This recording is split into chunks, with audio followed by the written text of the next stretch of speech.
is Mike Kavanaugh with HIVhero.org and HeroNews.org, and I'm here with an amazing Broadway hero to start us off in January, Enrique Menendez. Oh, yeah. Good to see you.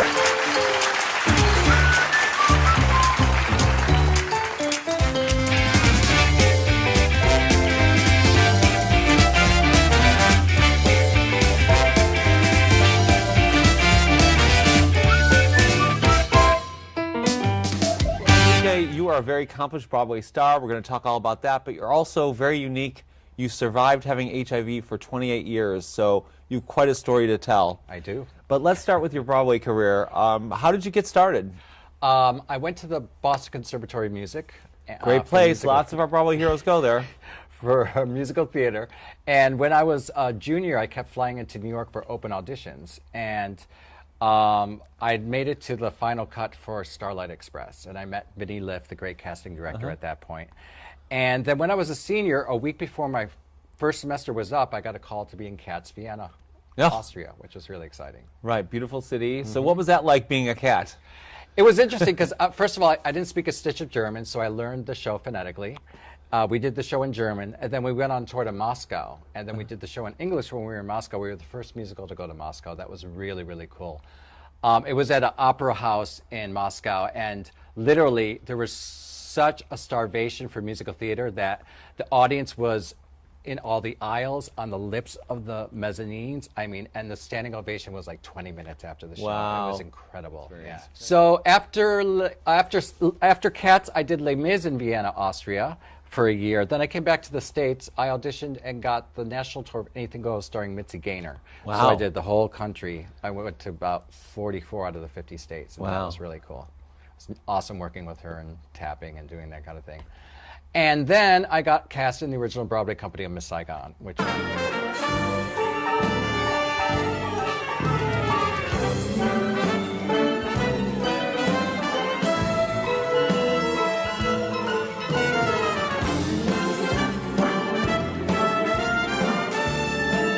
Wow. a dream, because that show was just, I had heard about it in London, and then I knew I wanted to be part of it, and Vinnie Liff cast me in that show, and the rest is history. So. I think it's a great show. It's playing on Broadway right now. Go see it. It's really good, actually. Yeah. So, Enrique, what advice would you give to young, up-and-coming actors and singers how to make it in this business in this city?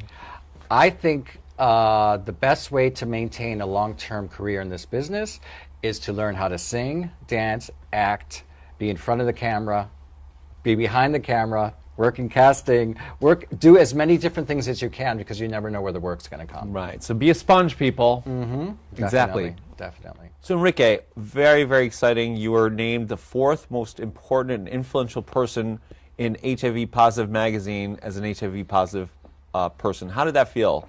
That was really, really exciting. It's interesting because at first I had nominated Tom Viola to do it. And then I was like, well, why don't I nominate myself? And I did.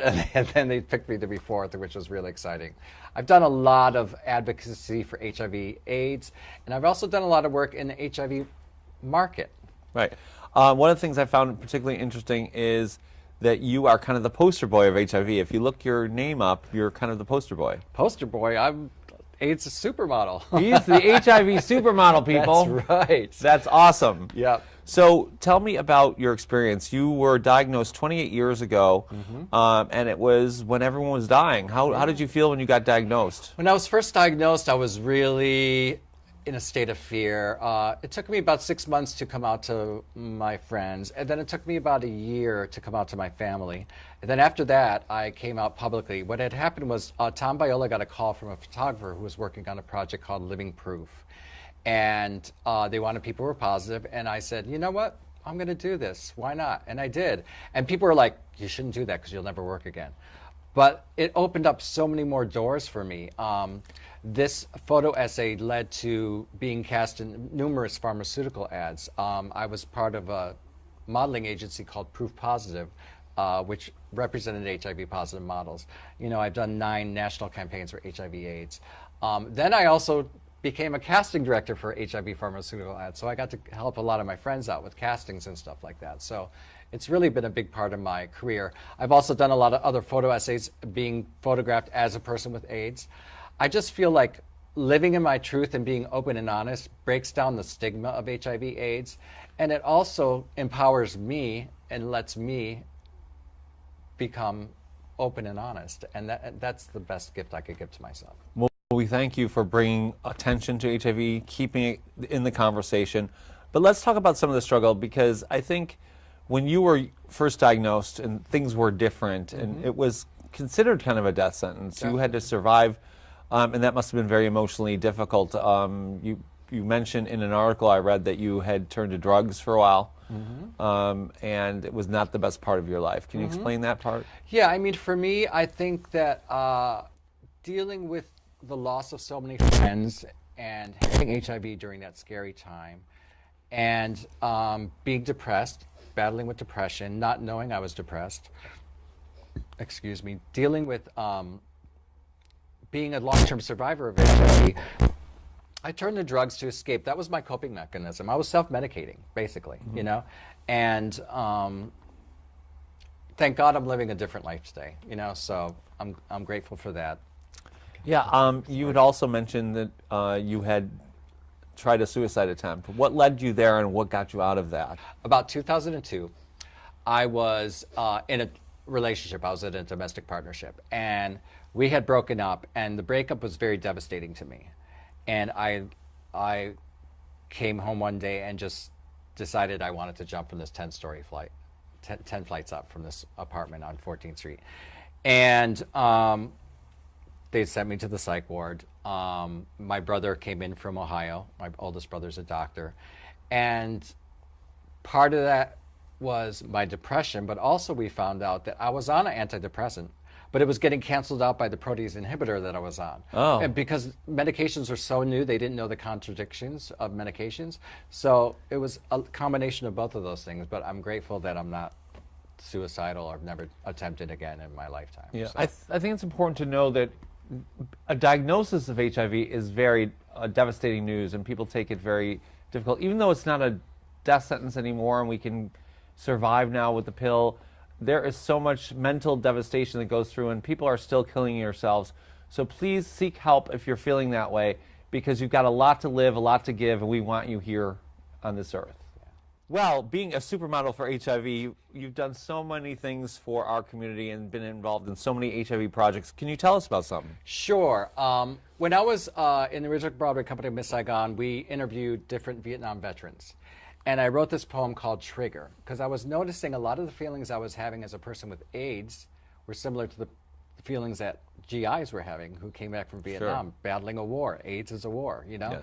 So I decided to make that poem into a short film, and it's called About Face, and it was at the 2007 International AIDS Film Festival. That's terrific. Yeah, I was very excited about that.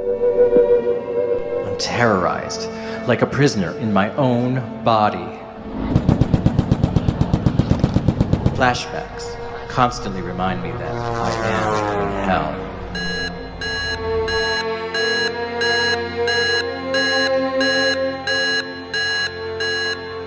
My desire to control holds me hostage. So last year, I did a short film called Hep C Free, and it was directed by Oscar winner Cynthia Wade. And basically, it's about 4 people's paths with addiction and Hep C. And I've had Hep C, hepatitis C, 3 times. I've been cured of it 3 times, thank God. So, Really depressed, very lethargic, lost all interest in life. And I got tested by the doctor, and he said, "You have hepatitis C." And I was like, hepatitis C? I didn't even know anything about it. And they found out I had between stage 2 and 3 cirrhosis of the liver, which is pretty quick because I was just newly infected. But I guess when you're both HIV positive and have Hep C, the progression is much greater and quicker than it would be for someone who's healthy. I really enjoy doing that too. I'm just finding that the more I talk about it, the more doors are opening and the more people I'm reaching. And I just feel like that's my purpose in life, to help people out, you know? Sure, sure. Well, thank you for doing all of that. Yeah. So one of the things I want to talk about is your experiences and your assistance that you received from the Actors Fund. It's one of my favorite charities. We are partnered with them. What do you have to say about the Actors Fund? The Actors Fund has done so much for me. Number one, I owe my life to the Actors Fund. In 1994, I was down to 50 T cells, about 135 pounds. I was on tour doing Miss Saigon in Los Angeles. And I really thought it was going to be my last birthday. It was my 30th birthday. And I called the Actors Fund, and they heard of a study for a new drug called a protease inhibitor. And apparently someone in this study died, so I got their slot. So if it wasn't for that, I wouldn't be sitting here talking to you. They've also helped me with couples therapy, finding places for recovery. They've given me financial assistance when I was going on disability. They helped pay for my rent. Whenever the Actors Fund asks me to do something, I go in full force. I've done print work for them. I've done videos for them. I will do anything for the Actors Fund. It's an amazing organization. Yes, if you work in the field, anything to do with entertainment, so that's stagehands to curtain Makeup people, artists, costume designers, television, film. please check out the Actors Fund at actorsfund.org. Also, I want to talk about Broadway Cares Equity Fights AIDS. They are a major sponsor and donor to the Actors Fund. Almost all of their funding comes from them. We love Broadway Cares. We love all their events. We love Broadway Bears. Why is that organization so important to you? Oh, well, when I was on Broadway, I did the Easter Bonnet competition. I did the Gypsy of the Year competition. I was in the second year of Broadway Bears and danced in it for like 10 years, and then became part of the creative team and helped choreograph some of the numbers for Broadway Bears. Jerry Mitchell's amazing. I love doing that show. It's raised so much money for HIV/AIDS. What it did for me, Broadway Bears, was it made sex after HIV fun again. Right, And sure. okay, you Yes. know, safer sex and all that kind of stuff. It was an amazing thing. And Broadway Cares Equity Fights AIDS is just, they do so much work, and I'm so proud of them. Please make a huge donation. Broadway Cares is an amazing thing, and all of their shows are amazing, so please check out their schedule. You can find out more about them at BroadwayCares.org and BroadwayBears.com regarding Broadway Bears. So Enrique, now we're in a different era of HIV, but we still want to prevent it. Even though it's manageable, they say, manageable, there's a lot of depression involved, there's a lot of emotion involved. What is your advice about the importance of being protected and safe out there for this new generation? Well, it is so much more complicated. We have PrEP. We have undetectable equals untransmittable. It's very confusing, to be honest. But I think practicing safer sex is definitely going to help stop the expansion of HIV/AIDS. And like you said, HIV/AIDS isn't just about being manageable, because it does have depression. There's diarrhea. There's days sometimes I wake up and I have diarrhea. It just wears me out, you know. There's isolation. There's, you know, so many different things that come with the disease. And if you can stop yourself from getting the disease, I highly recommend it. Right, and our advice is, because of PrEP, remember, you can get all kinds of other things, hepatitis C, syphilis, all these things are not protected. So our advice is use a condom when you're with someone that you don't know very well, please, in addition to PrEP. And then if you get in a relationship, get tested together, and then you can explore other things. But really, be safe out there. It's really important. So Enrique, I want to thank you so much for being our Broadway Hero of the Month for January. Very important to start the year with these kind of conversations.